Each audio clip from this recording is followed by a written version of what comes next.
Dictatorial power can only come about when the ruler has both the power to make the law and to enforce it. Mussolini, Hitler and Stalin all achieved this total authority, resulting in staggering bloodshed. Our unique British Constitution prevents such unification of power taking place. Some vital principles of our Constitution are the right to jury trial, the right of habeas corpus, the presumption of innocence, the right to silence, no taxation without representation, no cruel and unusual punishments. All these principles and others are at the core of our Constitution and integral to our liberty, with a separation of powers as the safeguarding mechanism at its heart. It is entirely different from the continental system of administration and the proposed EU Constitution, where nothing is allowed unless the law permits. Our ancient Constitution determines that the duty of our politicians is to maintain our liberty. Liberty is the norm in Britain and is only constrained by the law. We British are free to do anything unless the law prohibits. The British Constitution has prevented the worst excesses of tyranny or despotism for centuries. Why should we wish to exchange this for a system which supports the unelected, the irremovable and the unaccountable? The imposition of the EU Constitution will mean the end of the British Constitution, and along with it will go all the protections we have enjoyed for centuries, including our right and our children's right of self-determination. In addition to bringing about the end of our unique British form of freedom, the EU Constitution transfers significant political power to Brussels. This, together with the combined losses brought about by the 5 treaties, means that the British people will no longer be free to govern themselves. We are close to the end game. But the EU Constitution, we were informed, could only be implemented if all 25 countries ratified it. Christopher Booker has been examining whether or not that condition has been observed, and what the EU Constitution really means.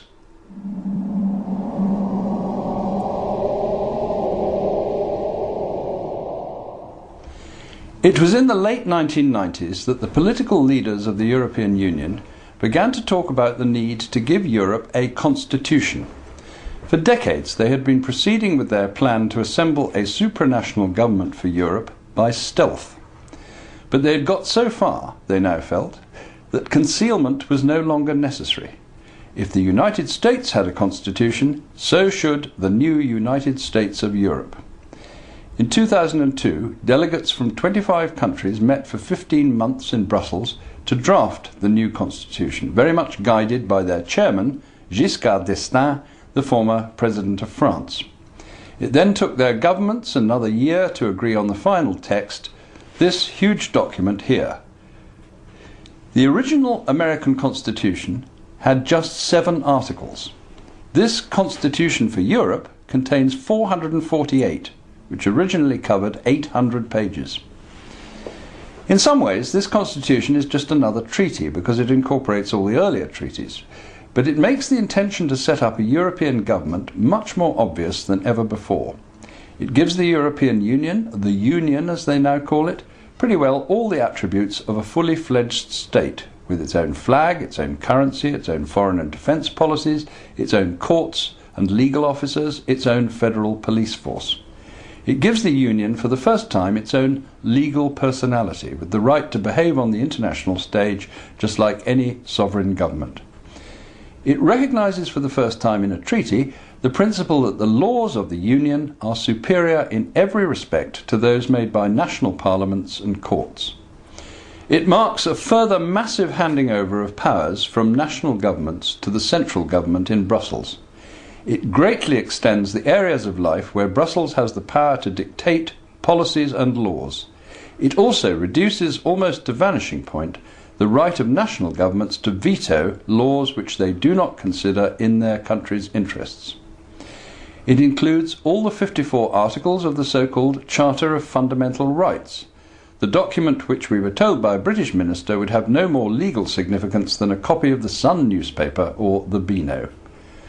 What this document confirms, in short, is the desire to set up a supranational government which is not elected and which the peoples of Europe cannot call to account or dismiss. It marks the transformation of Europe, in effect, into a one-party state. Yet this is what the governments of Europe agreed to in our name in 2004.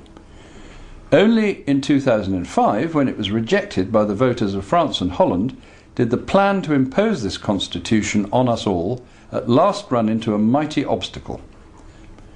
For the moment, it has been put on ice, but there are plenty of people at the top in Europe who are looking for ways to bring it back onto the agenda. Meanwhile, they are already pushing ahead with many of its contents, from a European space programme to a common defence policy, just as if their constitution was already legally in force. They are not going to give up. The EU constitution sweeps up those few areas of governmental power that still, just about, remain British. But what about our economy? Whoever controls the currency controls the country, and at the moment we still have our own currency, the pound sterling. Signing up to the EU constitution would undoubtedly increase the pressure on Britain to enter the single currency. This would mean Britain's economy being controlled by the foreign bankers of the European Central Bank in Frankfurt. Ian Milne has been looking at EU economics.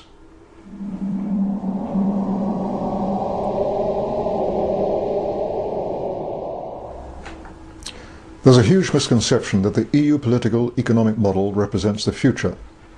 Big mistake. Let me explain. The EU model is copied nowhere in the developed world. The relatively few customs unions that do exist are in poor African and Latin American countries, former Soviet satellites, and some of the Gulf states. But outside Europe, no major industrial trading nation, not the USA, not Japan, not South Korea, not Singapore, not Australia, not Chile, has chosen to conduct its trade via an EU-type customs union and single market. Neither, and here's the killer fact, have tomorrow's economic giants, China and India.